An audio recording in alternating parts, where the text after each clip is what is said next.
Durante décadas, el Campeonato Mundial de Resistencia fue un club exclusivo europeo.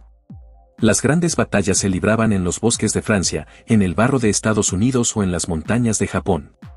Pero en el mundo moderno, el dinero dicta las reglas. Y cuando los jeques del Medio Oriente decidieron que querían ser parte del automovilismo mundial, abrieron la chequera y compraron su propio pedazo de historia. Así nacieron los 1812 kilómetros de Qatar. Una carrera que no tiene el legado de un siglo, pero que en su primera edición se convirtió en el escenario de la batalla más espectacular, cruel y políticamente sucia de los últimos 30 años. Hoy vamos a diseccionar la joya de la corona del desierto. No gana el que tiene el mejor motor, gana el que sobrevive. Para entender esta carrera tienes que entender el dinero y el ego. A finales de la década de 2010, el WS estaba muriendo. La categoría reina, los prototipos LMP1, eran tan absurdamente caros de fabricar, casi 100 millones de euros al año solo para operar un equipo, que todas las marcas huyeron excepto Toyota. Durante temporadas completas, Toyota corría literalmente contra sí misma. Era lento, era deprimente, era el final. La FIA entró en pánico e inventó una nueva regulación, los Hypercar, también conocidos en el lado americano como GTP.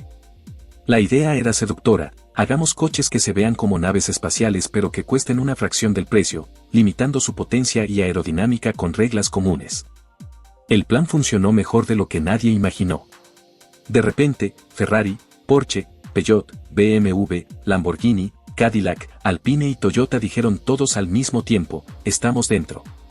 Para 2024, el mundo estaba a punto de ver la parrilla de fabricantes más grande en la historia de las carreras de resistencia. 19 hipercars en una misma pista.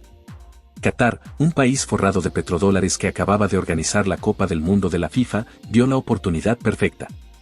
Firmaron un contrato de 6 años con la FIA y pusieron millones sobre la mesa para hacer la carrera inaugural de la temporada. Y no quisieron una simple carrera de 6 horas. Querían algo épico, algo con identidad propia. Decidieron que la carrera correría hasta alcanzar 1812 kilómetros o un máximo de 10 horas. El número no es capricho. El 18 de diciembre, escrito 18/12, es el Día Nacional de Qatar. Un monumento nacionalista convertido en asfalto y gasolina. Así, a punta de contratos millonarios, nació la nueva gran prueba del calendario mundial.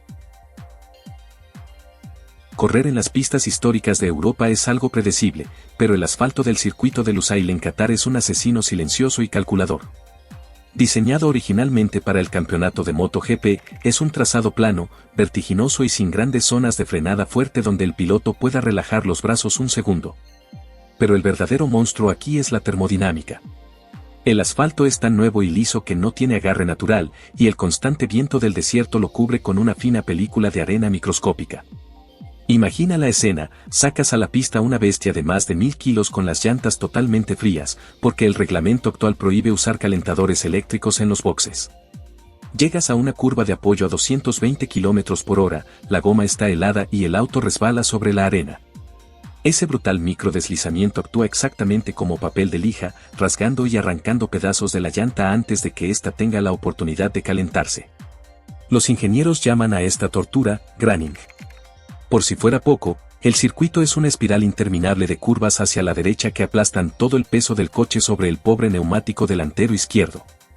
Si el piloto empuja el coche al límite en las primeras vueltas, destruye la goma por completo. Es una partida de ajedrez mental a 300 km por hora, y la implacable física del desierto no perdona a los impacientes. Y aquí es exactamente donde el deporte puro se ensucia y se transforma en un campo de batalla de oficina. Para lograr que monstruos de Toyota, Ferrari, Porsche y Cadillac puedan competir rueda a rueda sin masacrarse entre ellos, la federación impone un algoritmo burocrático conocido como el balance de rendimiento. O simplemente BOP. En palabras sencillas, si tu equipo construyó un auto demasiado perfecto y veloz, los hombres de traje y corbata intervienen y te obligan a atornillarle pesados bloques de lastre o te estrangulan la potencia del motor. Toyota llegaba a Qatar como el campeón mundial indiscutible, y el algoritmo no tuvo ni un gramo de piedad. Los castigaron con un peso de 1089 kilos. Los convirtieron oficialmente en el tanque de guerra más pesado de toda la parrilla. ¿Cuál fue el resultado físico en la pista? Mientras los ingenieros japoneses veían con desesperación cómo ese peso extra destrozaba sus neumáticos por culpa de la inercia, Porsche, corriendo mucho más ligero, dominó a placer. Los alemanes lograron una barrida humillante ocupando absolutamente todo el podio. Ese día sombrío, en los garajes de Toyota, quedó grabada en fuego la nueva y oscura regla del automovilismo moderno: ya no es suficiente tener el cerebro para construir el motor perfecto. Ahora tu máquina también tiene que ser capaz de sobrevivir a la implacable burocracia de la FIA.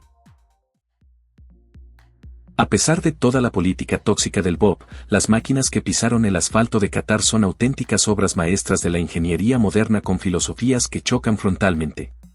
Imagina la parrilla dividida en dos familias enfrentadas. Primero están los pura sangre que siguen el reglamento LMH, coches construidos desde el último tornillo y pieza de fibra de carbono por la propia marca. El Ferrari 499P es la joya de la corona aquí, una belleza pintada en el rojo clásico de la escudería. Armado con un motor V6 biturbo de 3.0 litros desarrollado específicamente para resistir, que aúlla de una forma aguda y violenta. Luego tenemos al guerrero invencible, el Toyota GR010. Oculta un inmenso y duradero motor V6 biturbo de 3.5 litros que heredó directamente de sus gloriosos antecesores que conquistaron las 24 horas de Le Mans. Es la máquina más probada y fiable del mundo. Y para cerrar esta familia está el Peugeot 9X8, el rebelde sin causa del paddock. Los ingenieros franceses decidieron volverse locos y crearon un coche sin alerón trasero. Visualmente parece el Batimóvil. En lugar de un alerón, usa el fondo del coche para succionar el aire y pegarse al asfalto, un efecto suelo que resultó ser un arma secreta letal en las curvas planas de Qatar. Por otro lado, tenemos la familia LMDH, una opción más económica donde compran el chasis a un proveedor y comparten piezas estándar. El Porsche 963 es el alumno aventajado de esta clase, usando un motor V8 biturbo que suena como una tormenta. Pero el favorito absoluto del público es el Cadillac V-Series R. Mientras el resto del mundo usa motores pequeños y eficientes con turbos, los americanos hicieron lo que mejor saben hacer: le metieron un gigantesco motor V8 atmosférico de 5.5 litros. No tiene trucos, no tiene turbo. Suena tan brutal y prehistórico que cuando pasa a toda velocidad por la recta principal, la vibración te golpea en el pecho. Solo por ese sonido indomable, ya se ganó el corazón de todos. Toda gran carrera necesita drama.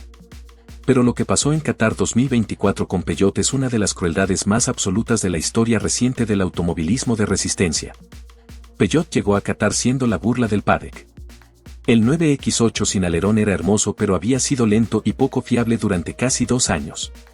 Pero el asfalto liso y las curvas rápidas de Lusail encajaron perfectamente con la aerodinámica de efecto suelo del coche francés. Nico Müller arrancó desde el 6º puesto en parrilla y en la primera hora ya lideraba la carrera. El 9X8 número 93 de Müller, Mikkel Jensen y Jan-Erik Bergne corrió delante o cerca del podio durante prácticamente toda la carrera. En las últimas horas, cuando el Porsche número 6 ya tenía la victoria controlada, el Peugeot mantenía la segunda posición con una consistencia impresionante. En los garajes franceses, los mecánicos se miraban entre sí sin atreverse a decirlo en voz alta. 9 horas y media de carrera perfecta. Solo faltaban 2 vueltas. En la penúltima vuelta, Bergne cruzó la recta de inicio y el motor V6 del 9X8 empezó a perder potencia. El coche se apagó. No había gasolina. Durante la última parada rápida para reabastecer, el Splash and Dash, hubo un problema en el proceso de abastecimiento y el coche no recibió el combustible esperado. No fue un error de cálculo de estrategia, fue una falla operacional en el pit stop. Bergne se quedó sin gasolina a alta velocidad en la penúltima vuelta de una carrera de 10 horas. El pánico en la radio fue absoluto. El coche solo podía seguir moviéndose usando la carga del sistema eléctrico, que lo llevaba a apenas 50 km por hora. Bergne, con los ojos inyectados, fue rebasado por el Porsche DJ, luego por el Porsche oficial, luego por el Ferrari, luego por el Toyota. Cruzó la línea de meta en 7ª posición provisional, arrastrándose con el motor eléctrico, una vuelta completa detrás del ganador. Pero la crueldad no terminó ahí. Después de cruzar la meta, el Peugeot se detuvo en la recta principal y no pudo llegar al parque cerrado bajo su propio poder. Los comisarios revisaron los reglamentos y aplicaron 2 infracciones simultáneas. El coche había usado exclusivamente energía eléctrica por encima de la velocidad permitida sin regresar a boxes. y no había llegado al parque cerrado como exigen las normas deportivas. El Peugeot número 93 fue descalificado. 9 horas y 58 minutos de una carrera casi perfecta, borrados por un problema en el último abastecimiento. Fue el golpe más devastador que un equipo pudo recibir en este deporte.